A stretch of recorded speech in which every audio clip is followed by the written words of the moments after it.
क्या आप जानते हैं कि एक छोटे से ब्राह्मण ने 3 कदम में पूरा त्रिलोक नाप लिया था? बहुत समय पहले राजा बलि नाम के एक शक्तिशाली असुर राजा थे।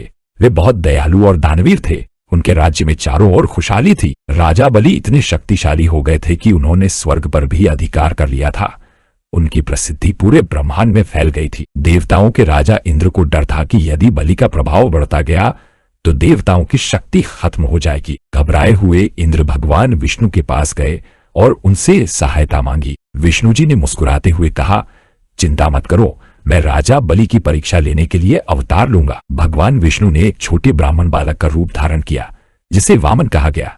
वामन रूप में वे बहुत ही तेजस्वी और शांत दिख रहे थे। उन्होंने अपने एक हाथ में छोटा लकड़ी का छाता और दूसरे हाथ में एक कमंडल लिया और राजा बलि के पास जाने के लिए निकल पड़े। उस समय राजा बलि एक बहुत बड़ा यज्ञ कर रहे थे।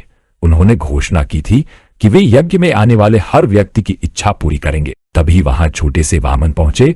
उन्हें देखकर राजा बलि बहुत प्रसन्न हुए और उनका भव्य स्वागत किया। राजा बलि ने आदरपूर्वक पूछा, हे छोटे ब्राह्मण, आप जो चाहे मांग लें। मेरे पास बहुत धन और वैभव है। क्या आपको सोना चांदी या जमीन चाहिए? वामन ने शांति से उत्तर दिया, राजन, मुझे बहुत कुछ नहीं चाहिए। मुझे केवल 3 पग भूमि चाहिए जो मैं अपने पैरों से नाप सकूं। राजा बलि को लगा कि यह बालक बहुत भोला है। उन्होंने हंसते हुए कहा, बस इतना ही? आप तो मुझसे पूरा राज्य मांग सकते थे, लेकिन अगर आपको केवल 3 पग भूमि चाहिए तो मैं वचन देता हूं कि मैं इसे पूरा करूंगा। उन्होंने संकल्प लेने के लिए अपने हाथ में जल लिया। जैसे ही बलि ने वचन दिया, वामन का आकार अचानक बढ़ने लगा।